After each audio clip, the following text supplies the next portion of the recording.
Hey guys, it's Tuesday night, moving right along. So tonight I'm going to kind of finish out this series. It's the last day I'm talking about any of this. This isn't even really about deployment. It's sort of the deployments led us into the situation that we ended up in, but this is all kind of just about what helped us to come out of our funk. So this is the last day I'm talking about this. We're moving on after this to something really fun because I can't take it anymore. It's so hard to talk about. So if you're getting on, let me know you're here. I think you guys are going to find some humor in this. It's a little lighter than some of the other videos that I've done. And I also think that there's some really helpful information in here, and I'm going to post some links in my blog in case you want to follow up on some of the things that I'm going to talk about so that you can just click on them and it'll take you right to get some more information. So I don't remember exactly what it was that caused me to tell Michael that either we were going to counseling or we were done. I know that there was a series of events that were taking place. There were certain behaviors and certain actions that were happening that I wasn't okay with, but I don't really remember what it was that sort of broke the camel's back, so to say. So, but over the years, starting in 2006, 7, somewhere in there, we went to our first marriage counseling session. Not our premarital counseling that you have to do before you get married, but the first we're having issues. I don't really like being around you anymore. We need to go to counseling. That was 2007-ish, somewhere in that time. So I don't honestly remember anything from that counseling session. I think it was probably one of the biggest waste of times ever. It just wasn't very effective. Now, we thought it was effective at the time. So when we finished, and I'm pretty sure we ended up moving, but when we finished our sessions and we left, you fall into the glory period, right? You've talked about your issues and you've gotten as far as it seemingly as possible, and so you move on. So fast forward a couple of years, we start having issues again. They're the same issues that we had before. We go to counseling again, and we get stuck in this very vicious cycle of, I'm going to talk about this in counseling with another person. They're going to tell me that it's all your fault, which I'm not going to lie. It's kind of fun to always be right when you go to counseling, but it doesn't really fix anything. And so you go home and you sort of let those issues go, and a couple months later, they come up again in an argument and all this past history stuff. We as humans, and I don't even want to say women are the worst about this. I think men are equally as guilty of bringing up past stuff. Do you remember when blah, blah, blah, blah, and it's stuff that was from so long ago. You're why are we even talking about this? How is this relevant to what's going on now? But when you get angry about one thing, you sort of justify all of these feelings by other things that have happened. And that's what was happening over and over and over again in our marriage. We would go to counseling, we would seemingly be over it, and then a couple of months later, these same things would rear their ugly head, and we would end up in the same position, different counselor. This went on and on and on, until we ended up in the office of an older Indian gentleman. And it was the most awkward counseling session ever. And he would talk a lot about his own personal life, which Michael and I were always this is super awkward. If I remember correctly, and I may be wrong, I think his wife was the receptionist. At some point, hey girl, at some point I remember seeing her. Maybe it was a picture of her. I don't really remember. But when you go to counseling, and at some point in the counseling session, they ask, how's your love life? How's the intimacy? Which is always really uncomfortable because when you have a husband and a wife, there's going to be two very distinctly different answers to that question. One is going to be it's fine. The other is going to say it's not enough. Right? So there's always two very distinct answers to this question. I'm not saying who is saying what. I'm just saying there's two very different answers when you ask people how their intimacy life is. Someone's always okay with it. Someone says it's not enough. You figure out who's who. So we're sitting there having this very awkward discussion with this older gentleman about our love life and our intimacy. And he says, you like a nibble? We were like, what? He's like, oh, you like the nibble? He's literally what he's doing. You like the nibble on the ear? You like a little nibble on your ear? Oh, my wife likes a little nibble on the ear. We just crossed a line. Like, there's a line right here, and you just went like way over this line. So Michael was like covering his mouth. I just start giggling because I can't help it. Like, I have kind of a giggle when I laugh anyway, and I just started laughing.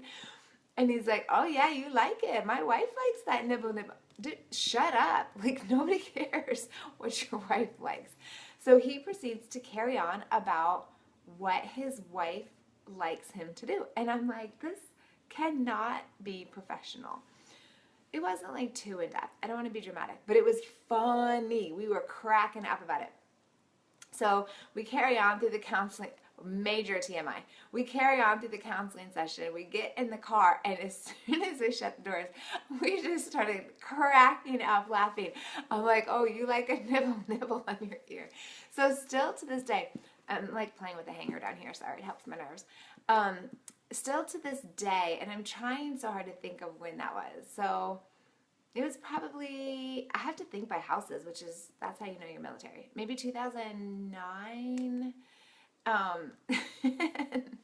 Still to this day, like, we'll like mess around with each other and be like, you want a little nibble? It's so funny. It's hilarious. That was by far, and I don't remember, I think we maybe did like one more session with him before we just stopped going. We didn't even call him and tell him we weren't coming back. We just stopped going because I'm like, I cannot listen to this guy talk about his own life anymore. Oh, it was just so awkward. So that was probably the funniest counseling session we've ever been to. And then fast forward a few years, or quite a few years. This was actually just last year. We ended up in counseling again. And this was like, I'm not doing this anymore. This was really crazy. So when this last year came up, I had expressed to him, to Michael, that I really felt like he needed to go. He was having a really hard time dealing with some of these past experiences. It was all boiling to the surface, and where normally it would sort of boil up and then it would go away, it wasn't going away. And it was really affecting his life, which therefore affected my life, which therefore affected our family's life. And it sort of trickles down throughout really even like our extended family. It's sort of this disease that spreads.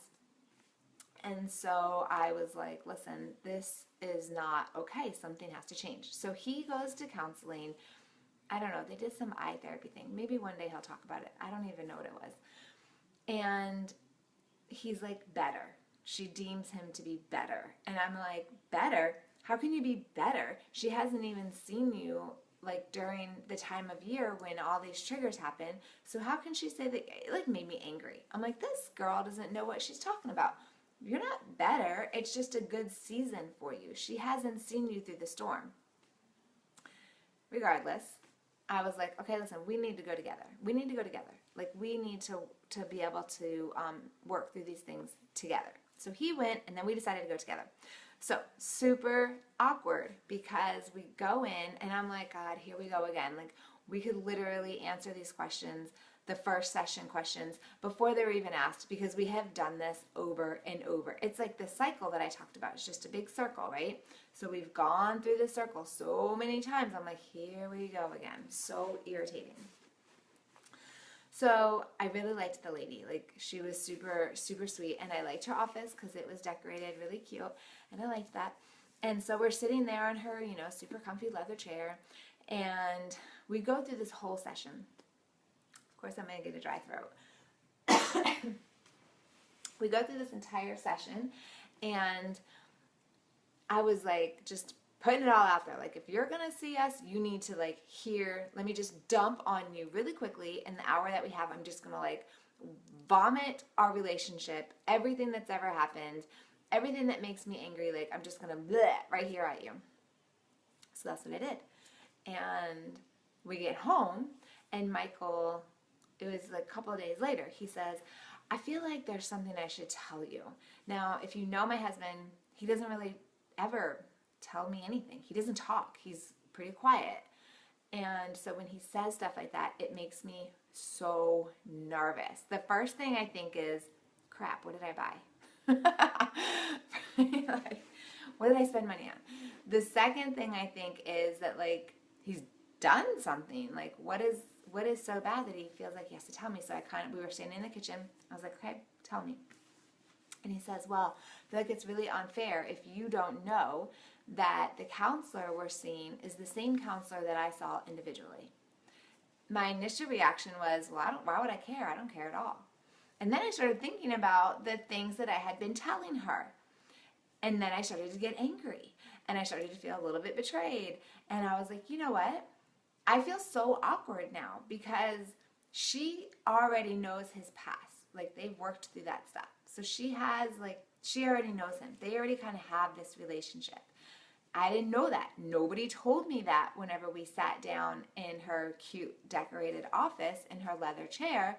Nobody thought to say that you guys knew each other already, that you had already been through like multiple counseling sessions together. Now I'm coming in, like, it was just awkward. It made me feel really uncomfortable. So I was like, you know what? I don't think this is going to work. We need to see somebody else. This is too much. And then started thinking about it a little bit more, and I realized that it's actually really beneficial because she knows what he has been through. She knows his history. We don't have to go through that. So I quickly decided, you know what? It's okay. It's okay. I forgive you. I forgive you. I forgive her. It's sort of awkward. But we're going to stay with her. So the next time that we go individually. So I'm all ready to tell this lady, look, I know your secret. I know that you know that I know that whatever. Like, I need her to know that I know. And so I sit down and she says whatever counselors say, like, how's everything going? And I'm like, so Michael told me that you actually are the same counselor that he has been seeing individually. She kind of took a breath and she was like, yes, it is. Is that a conflict for you? And I kind of was like, no, I actually really like that because I don't have to explain why my husband ticks the way he ticks. You already know these things. It actually makes my life a lot easier. So for the rest of that session, I kept saying, I probably said it 5 times. I don't know if Michael already told you this, but blah, blah, blah, blah, blah. I don't know if Michael and you talked about this, but yada, yada, yada. I must have said it so many times because I guess it bothered me more than I thought it did, that at the end of my session, she said, listen, I need you to pretend that Michael and I never met. Like, this is brand new because what Michael and I talked about, that's separate and different than what we are talking about as a triad, as the 3 of us. So I was like, okay, I can let it go. So then I did, and it was great.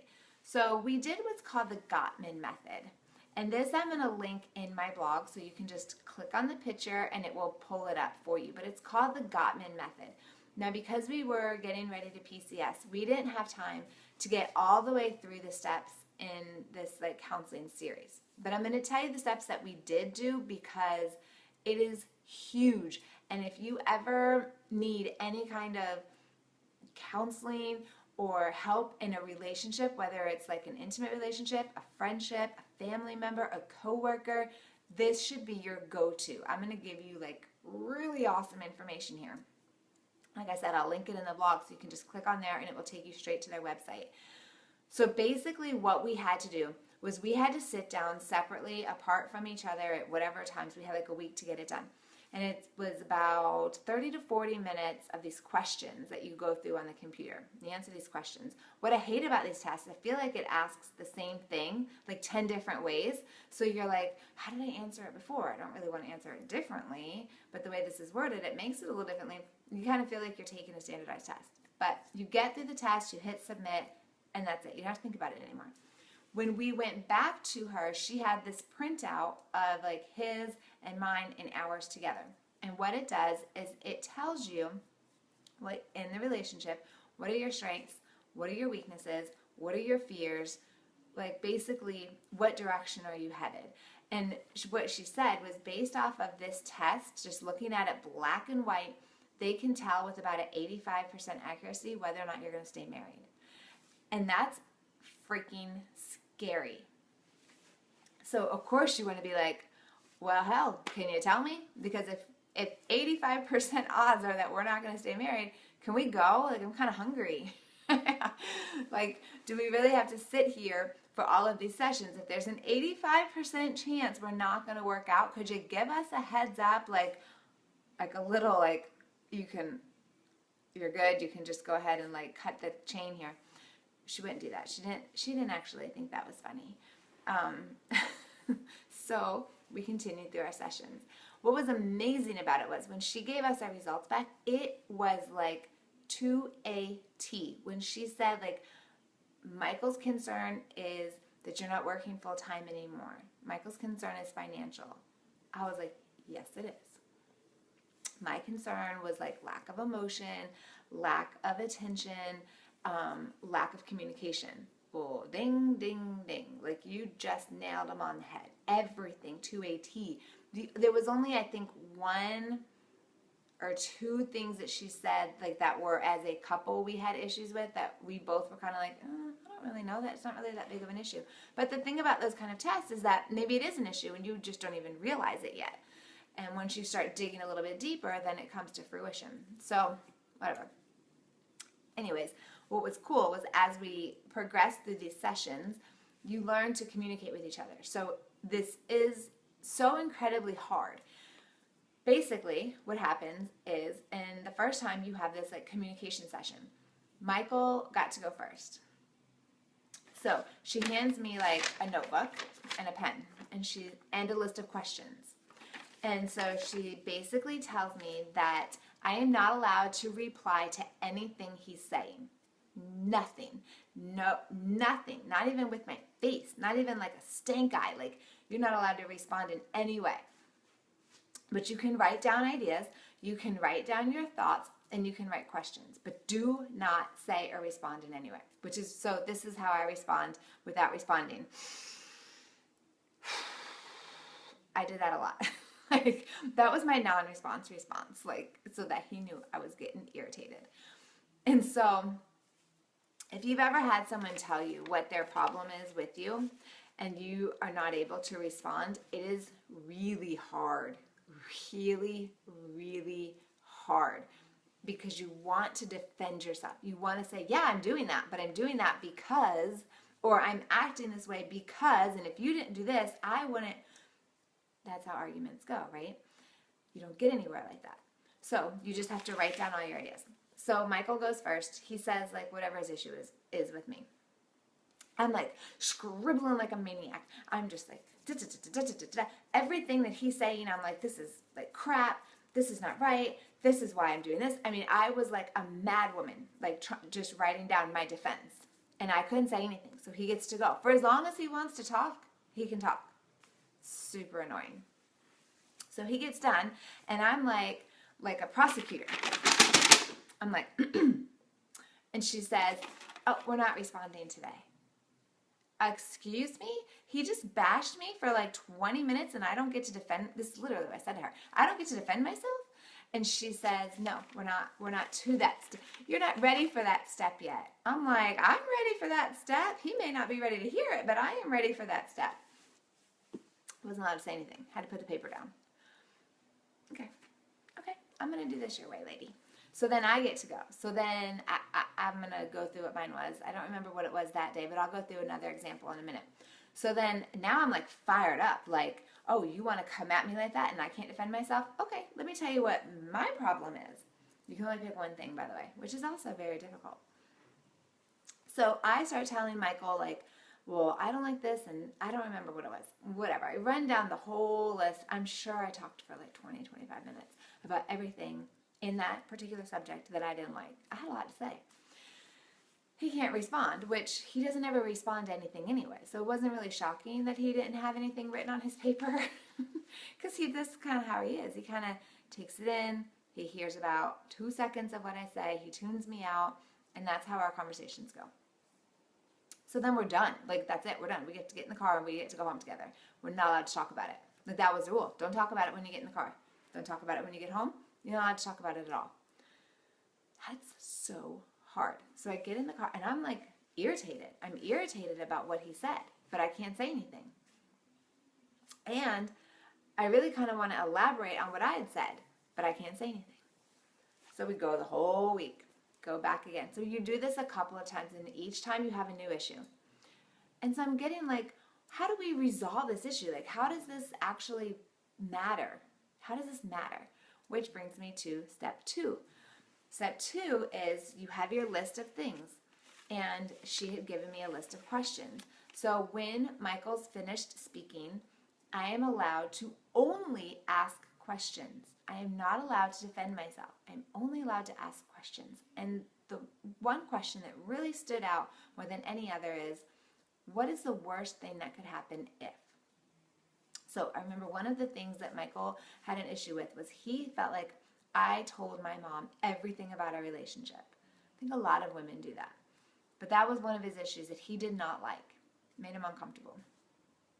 So I said to him, what is the worst thing that can happen by me telling my mom everything, or whatever, like telling her a lot about our relationship? And what came out of this whole conversation wasn't that he didn't want our information shared with her. It wasn't that he felt betrayed. It wasn't that he felt like I was talking about him. His issue was that he was afraid that because my mom was only getting one side of the story, that she was going to not like him anymore because she wasn't getting his side of the story. And I was like taken aback. I never thought about that. I never thought about how me talking to my mom as my outlet and my friend and someone who's going to give me advice actually may alter her opinion of you. It literally never crossed my mind. And so rather than me being like, well, the reason I talk to my mom is because you kind of check out of life. Like, instead of attacking him and turning this argument away from what I was doing but into what he's doing and making him defensive, and we continue to run in this circle, I realized that I was hurting him, that he was afraid of losing the relationship that my mom and he have. And it made me feel really bad. So instead of being defensive and like, well, let me tell you why I tell her everything, it didn't even matter, because I understood that it wasn't really about me, and it wasn't really about him. It wasn't about my mom. It was about their relationship and how important that was to him, and that he felt like I was damaging that relationship. So when I just shut up, which is clearly hard for me to do, I was able to hear the why behind the what. And so then it was my turn. So my thing that I brought up to him was I found a can of dip, and I found out that he was dipping. I had no idea my husband was dipping. Now, people that are around him at softball and stuff are probably like, you didn't know that? I had no idea until last year. Not a clue. And so when I found out that he was doing that, I was angry. Like, you've hidden this from me. You lied to me. You spent money on this. You could get cancer from this. Like, all of these emotions came out, and I was just angry, like livid that he was doing this behind my back. But you can't really say all of that in this way of speaking to each other. So I get all my stuff out, and he says, what's the worst thing that can happen from me having a can of dip once in a while? And what came out after, multiple, however many minutes, was that I was afraid, and that's a easy way of saying it, I was really terrified that he was going to end up with cancer losing his jaw, that I was going to have to be the one to take care of him the way that my mom had to take care of my dad and my grandma and my grandfather, that I was going to have to watch him suffer and die and be the one left behind, that our kids were going to have to watch him go through this process of chemo and radiation and just the horror that it's cancer, that our kids are going to have to watch him go through this, and that it pissed me off that he was choosing to do this and with disregard to the effect that it would have on anybody else. And he then got to see that it wasn't just that I was trying to control him, but that I was really scared. I was scared, and that I don't want that to happen. And so using the Gottman Method has taught us, hey Sylvia, has taught us to talk to each other rather than at each other. And when I go to Michael now and I can say, hey babe, can we talk for just a second? Like, okay, you were kind of quiet the other night, and I don't know if it's something to do with work or if I've done something to you, but when you get really quiet like that, it makes me feel paranoid, like you're angry at me for something. This has happened multiple times because he has a rough job. And so then he'll say, hopefully, I'm really sorry if I made you feel that way. It had nothing to do with you. I just had a really hard day at work, and I didn't want to come home and give you attitude from what was left over from work.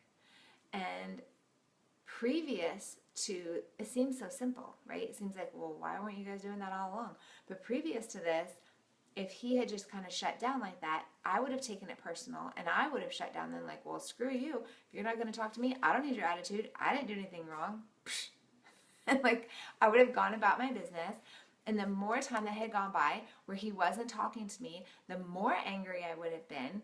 So then the next morning, if he would have come to me and been like, hey babe, good morning. Excuse me? Good morning. How are you just going to come to me after not speaking to me all night long? You're going to fall asleep over there, and now you want to come and good morning me? Mm-mm. And it starts an argument over something, lack of communication. It's happened multiple times, and it seems so silly, and it really is so silly. But when you have all of these issues that have built for so many years, those little things become really huge things. And there's honestly been days up to weeks where he would just check out and not speak to me, and it wouldn't even have anything to do with me. But I couldn't get him to talk to me, to tell me what was going on. And so in those periods of time where you're living with somebody who's ignoring you and not speaking to you, it builds resentment and anger. Oh, they're playing taps outside. I can hear it out the window. I love that. And so and he thought that he was doing me a favor by not dragging his drama into my life, but really it was just making me angry. And so our biggest takeaway from the Gottman Method has been looking beneath the what. Like, yeah, he's angry, or he's frustrated, or she's irritated, but getting beneath the surface of that and finding out what is causing that emotion. Like, there's something more that's causing that emotion. And so I just thank God really and truly for this therapist, for her timing coming into our life.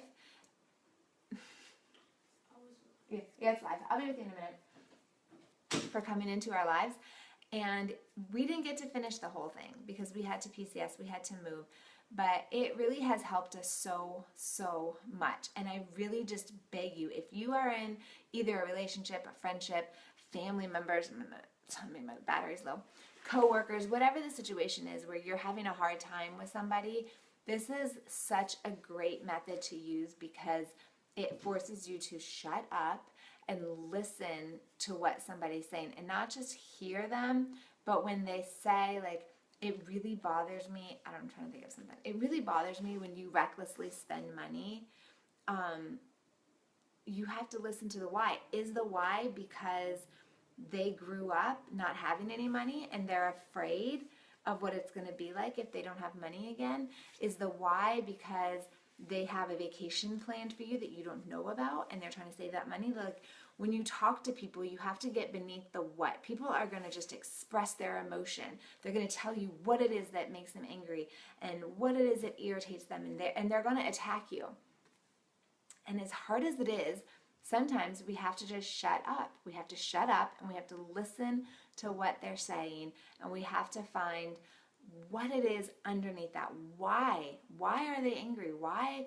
It's not always things that we've done. It's usually probably not about us. I would say it's normally not about us. So when someone comes at you or they're treating you a certain way, like, try to not take it personal and try to really just let the situation cool, and then try to get to the why beneath the what. So I'm going to link the Gottman Method into my blog, so if you'd like to check it out. It's a really awesome way to communicate with people. It has really changed our relationship.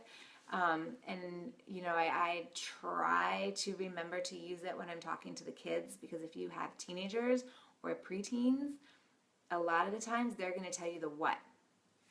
And you don't even know what is happening. So if you can figure out the why behind their emotion, it just will help to communicate with teenagers. I think it's got to be huge. But in the Gottman Method link, there's like different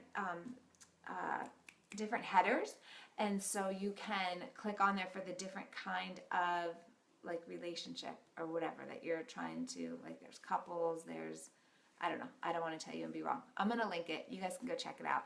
Thanks for getting on. I hope you guys check it out. I really, really, really think so many of us are in a period in our lives where, our kids are getting older, relationships have been going longer, and these issues kind of come up, and if we don't deal with them, it can really tear us apart. So you guys have a great night, and tomorrow we're moving on to something fun. I am done with the heavy topics for a while. Have a great night, guys.